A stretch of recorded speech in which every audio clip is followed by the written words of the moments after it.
Hello everyone, I want to thank you for joining us on this edition of Peru Pride Tech Tips. Today we're going to be giving you an overview of some of the mobile apps that are available for Office 365. All of the students and staff of our school have an Office 365 account. So I'm going to encourage you to go to your respective app store, whether it's the Apple App Store if you have an iPhone, or the Google Play Store if you have an Android device, and download these apps and give them a try. They work seamlessly with their desktop counterparts and will allow you to start harnessing the true power of Office 365. When you look at the screen here, you'll see the apps that are available to download to use with Office 365. You have Word, Excel, OneDrive, OneNote, Office Lens, Outlook, and PowerPoint. We're not really going to discuss Word and Excel in this tutorial, as most people are very familiar with those apps and they'll work pretty much just like their desktop counterparts. I think the first app that we'll take a look at will be Office Lens. Now this Office Lens icon will probably look new to you, and that's because there's not a desktop version of that application. But Office Lens is actually an amazing tool that turns your smart device into a mobile scanner that allows you to capture an image or a document and export that image to a variety of destinations. So let's take a look at Office Lens. So when you click on Office Lens, it's very intuitive and it's going to take a guess at what it believes you're trying to take a picture of. So I'm going to take a picture of some of the artwork that my daughter created and hung on the wall of my home office. The first thing you want to notice here is that when I took the picture, the perspective is naturally off because I took the picture from an image on the wall and I was standing at an angle. But Office Lens knows that I'm probably going to use this image either in a document or perhaps on a whiteboard or a smart board. So Office Lens automatically corrects the perspective, flattens it out, and as you can see here, it actually comes out looking pretty good. So once we've looked at the image and we're satisfied with the way that it looks, Office Lens is going to give us some options on what we'd like to do with the image that we just scanned. We can export that image out to OneNote and import it into a OneNote notebook. We can also export the image out to our OneNote OneDrive, which for myself is probably the option that I choose most often because I feel it gives me ultimately the most flexibility. Choosing that option sends that image to your Office 365 OneDrive account. And as I mentioned earlier, all students and staff at our school have one of these accounts. So whether you log in on your desktop or another smart device or even the device that you captured the image with, that image will be available to import into anything else that you'd like to use it for. So let's take a look at an example on how this can be used. Let's say that you're having an activity or a celebration in your classroom and you want to take a photo of the activity that you may want to use later on in a slideshow or a newsletter. If you take that picture with Office Lens and send that image to your OneDrive account, the image is immediately accessible for you to use in your slideshow, newsletter, or what have you.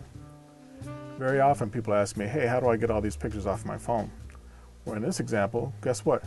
It's already off your phone because you've sent it to a location that you can access it and use it for your intended purpose later on. In addition to OneDrive, there's other options for the material that you just scanned. You can send the image out to Word. You could kick it out to PowerPoint. If you send it to PowerPoint, it will start a new PowerPoint presentation, basically using that image as the first slide. You can export it out to Outlook. You can create a PDF from the document or image that you scanned. You can email it out or add it to your photo library. But for the purpose of our example here, I'm going to add it to my OneDrive account. So I'll just click on OneDrive. You can see up top here, it's going to say that it's transferring that photo to OneDrive. So it only took a few seconds to transfer the image. And now that image is in my OneDrive account and I can access it from anywhere and use it for however I need to. Now we're going to take a look at the Outlook app. This is an excellent app, and I find it to be much more flexible than the standard contact or mail app that comes standard with your smart devices.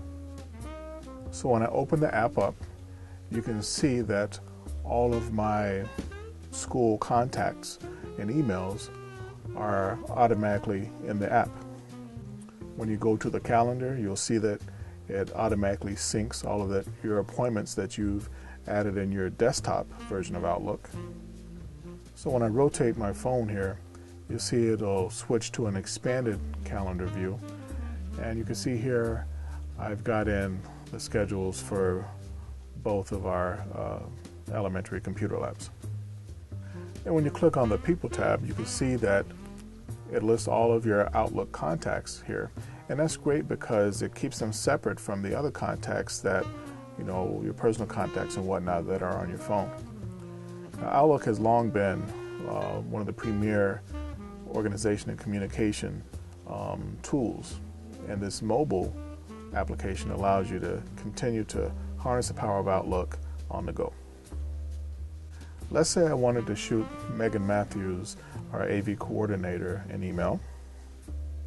Outlook immediately brings up all her contact information, her phone extension. I can quickly tap and send her an email. I can add attachments to that if I need to. It's really, really very flexible. Our next stop on our mobile road trip here will be PowerPoint. Now, they've come a really long way with the PowerPoint app, and I'm happy to say that the lion's share of what you would generally do in the full desktop version of PowerPoint, you can also do on this handheld app as well. So I'm going to open up a presentation here about an excellent resource called Plickers. This is a presentation I was putting together for one of our professional development days. I can honestly say that other than Outlook, which I use constantly, this is probably one of the easiest apps I find to use on the go. Whether I'm waiting for my daughter at basketball practice, or waiting on an appointment somewhere at a doctor's office or anywhere like that, I can be adding slides and updating transitions and animations and everything like that on the go, and automatically that information will be reflected when I go back to my desktop because I've already saved that version of the file to my OneDrive account as well. So it really ties everything together. Initially, when I open up the presentation, as you can see up top here, it says read only. But if I tap edit here, it'll allow me to edit the slideshow. Okay, we're going to rotate this out. And you can see that all my slides for my presentation are all right here.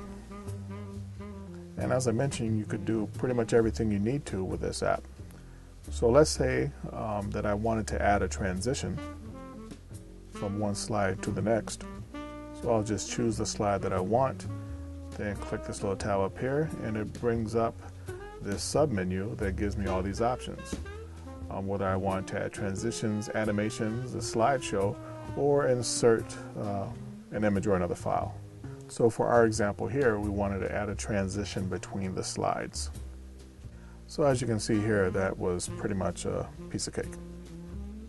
Now if we want to get an idea of what the presentation will look like, we can just click up in this top corner here and will allow us to enter a presentation mode to view our slideshow.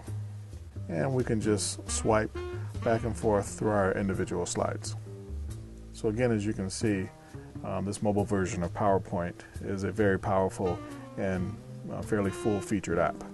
And for our last stop on our mobile road trip here, we're going to switch to the iPad, and I'm going to talk about what is easily my favorite app in the Microsoft Office environment, and that is OneNote.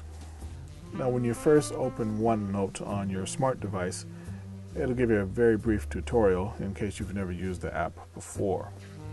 Now, if it's your first time using OneNote on your smart device, it'll basically start you with a brand new notebook. So the application senses that I've already signed in to Office 365, so it's going to give me the opportunity to import notebooks from my OneDrive account if I would like to, which I would. So when I click on recent notebooks, it'll bring up these, and the one that I'm looking for is Tech Coordinator K through 6. So as you can see here, it opened my Tech Coordinator K through 6 notebook, which is the one that I use primarily every day.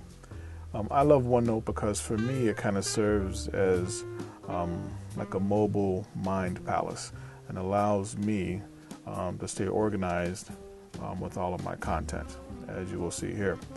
As you look across the top of the screen, as I scroll back and forth, you see I have various tabs and sections in this notebook. So you can see here on this Tip Sheets tab, it's where I compile information and thoughts about different projects and tips that I want to put together for staff and whatnot. I also use it to track and keep notes on different tech requests that I have coming in. Another example here is the Procedures tab, where I will enter information like, say, recently we had a lockdown drill and things that I noticed that we, at least in my area, we may want to modify for that. And as you can see here, I have tabs built in for both the K through 2 lab and the 3 through 6 lab. And I want to pause here and point out something that OneNote does that is very, very helpful. OneNote has an excellent way of handling PDFs that are sent to OneNote or imported into OneNote. This is some information that was passed on to me recently pertaining to second grade students and curriculum that they had when they came into the computer lab. Now, I knew that I wanted to study this information soon, so I wanted to bring it into OneNote so I could read it when I had the opportunity. So I took this document, converted it into a PDF, and sent that PDF to OneNote. And what OneNote did was it automatically split those PDFs out into their individual pages. So now, as you can see here, it's easy for me to just flip to the different pages in the PDF. I can annotate on it, mark it up, add ideas, suggestions, thoughts, any of that stuff there, and it really makes it easy to work with documents. As you can also see here, I also have tabs or sections set up for pretty much the whole staff. So that way, if I have task projects, ideas, requests, anything pertaining to a section or a person, I can keep all that information organized and act on it accordingly. So that pretty much wraps up today's tech tip. Hopefully I've given you a few compelling reasons to give these mobile apps a try. I want to thank you all for going on this brief mobile road trip with me pertaining to the Office 365 mobile applications, and we will see you on our next tech tip.